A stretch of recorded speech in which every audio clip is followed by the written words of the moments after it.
एक दिवस काय झालं, त्याच्या वडिलाचे पित्र आले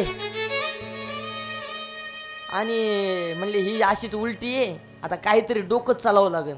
तिच्या वडिलाचे पित्र आले त्याच्या आणि सांगितलं उद्या माझ्या बापाचे पित्तर आहेत, उद्या आपण काय करू, 13-14 पित्तर नाही जेव घालायचे, एकच पित्तर जेव घालायचा.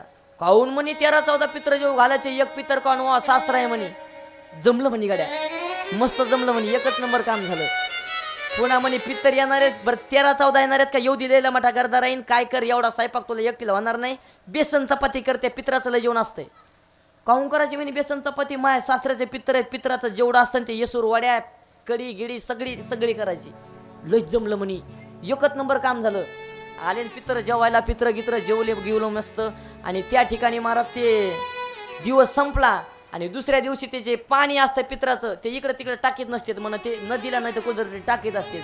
पाणी गिनी गोळा केलं, नवरा बायको निघाले नदीला निघाले आणि हा म्हणला बायकोला काय कर, जास्त मधात जाऊ नको, पाणी अलीकडे टाक, पुढं जास्त मधात गेलीस तू बुडशीन. जाणार म्हणे मी मधात, गेली मधात, सांगितलं तिथंच पाणी फेक, पुढं जाऊ नको, अजून पुढं जाशील, वाहून जाशील, मरून जाशील.